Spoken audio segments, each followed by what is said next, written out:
you kindly? Would you kindly get this? Would you kindly find that? Would you kindly find that? Would you kindly find? Would you kindly get this? Do I have everybody's attention now? What is going on, everybody? If you're wondering what this game is, it is called Mirror's Edge and is made by DICE, the creators of Battlefield. Now, this game is very unique. It employs like a little parkour style. I've seen a lot of crazy time trials or speed runs or whatever you want to call it. I mean, the game is in first person, but it isn't exactly a first person shooter. There are guns and things of that nature. There are people that do try to attack you, but I don't know, it's a really unique game. I've enjoyed playing it a lot. I beat this game a while ago. I can't remember when it came out. I think 2009 or 2010, but for some reason I felt like I wanted to play through it a little bit again. Now, as you all know, I'm easily maxing the game, 60 frames per second locked, PhysX is on, and 16x anti-aliasing, 1080p. It's not a hard game to max, people. The requirements aren't too high.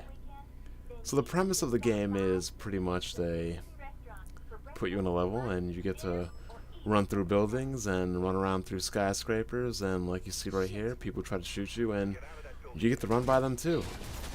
Now, there's been a lot of talk about whether or not there's going to be a Mirror's Edge 2, and I think there should be. I think it would be a very fun game. I mean, it's not your typical first-person shooter, which is probably why it hasn't got a sequel yet, but the whole, like, vaulting and jumping mechanics it's pretty good. I like it a lot. I always wondered exactly what would happen if they made a first-person shooter or any kind of, like, online shooting game where you could just, you know, jump around, climb things, do things like that. And I know Uncharted has already done it, and Tomb Raider copied Uncharted and has also done it, but nobody's really done it to like the first person shooter degree, and probably because when you're playing this game, the button presses and the things you're doing, you're more worried about running, dodging, jumping, disarming, and things of that nature, rather than aiming, shooting. Let's be real. If these game mechanics were in, let's say, a typical first-person shooter, would you be running around, jumping, sliding, trying to disarm people, things of that nature? No, you'd be shooting them, and that's the end. Why go through all that trouble when you just hit a button and end somebody and kill them real quickly? But things that I wouldn't mind seeing in a competitive shooter would be things of this nature, you know, just being able to traverse the landscape in the way you can in this game. I guess disarming would be fun and everything like that, but like I said, in a shooting game, who is really going to disarm somebody as opposed to just killing them right away? The whole vaulting mechanics would be good, and as you saw right there, sliding. A slide mechanic should be mandatory pretty much in any first-person shooter nowadays. That's my opinion. I like it. I know that Crysis employs it. This game employs it. That's just how I feel. But I feel this game is unique enough and brings a certain element to the table that, you know, warrants a sequel or warrants, you know, a continuation, a prequel, something, another game in the series. So if DICE isn't already working on one for this generation of consoles and PC, I wouldn't mind seeing them create another one, a sequel or whatever, another game, another entry in the series for next generation consoles. I mean, one thing that's pretty funny about this game, though, is, you know, you see all these people shooting at you, and you're running, and you gotta wonder, are these people just, like, really bad shots, or is the game just, like, designed so the enemies just shoot around you?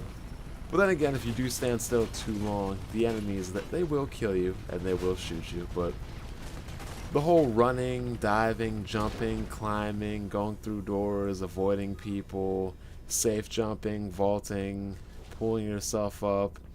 I mean, you can even wall jump like back in the Super Metroid days and like the new Mario days and things of that nature. It all seems to fit together really well, because that's a lot of problems people have with Metroid Prime. Well, not problems, I should say. Skepticism is platforming in the first person. Not many people are pretty big fans of it. I mean, that more self lends it to a third person type of game. But this game really, it pulls it off good. It pulls it off really well. And the graphics and the art style are nice, they're crisp, they're clean. You can run them at 16x anti-aliasing, and wow. When I tested this game on my triple-minded setup, I can not tell you how amazing the game looked. It just looked out of control, being able to see the entire city, the entire rooftop of the landscapes and everything across through different displays and everything. But 3 monitors, triple monitors, double monitors, it's not really my thing. I mean, I have 2, my main one which we're viewing right now, and I do have a secondary monitor which I in turn, you know, watch TVs, watch DVDs, movies, whatever you want to call it, play games on it. I just like to have 2 monitors because I can do 2 things at one time.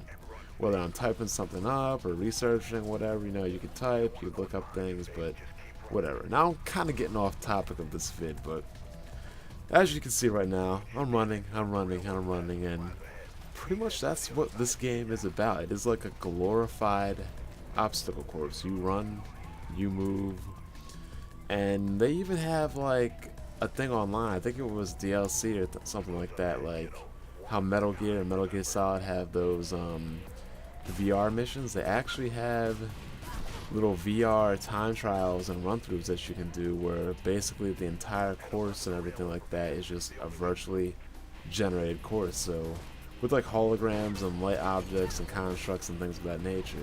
And a lot of people do it to compare times and speed runs and everything. So yeah, I mean, it seems like a pretty basic game, but it's fun as hell, and I highly recommend it to anybody. I mean, if you can pick it up for PC, PS3, 360, go ahead and do it. I mean, this game can't be too expensive on Steam right now, and it probably isn't too expensive to cop the game used or whatever. But this is Mirror's Edge, people, and you guys enjoy your night. I'm out.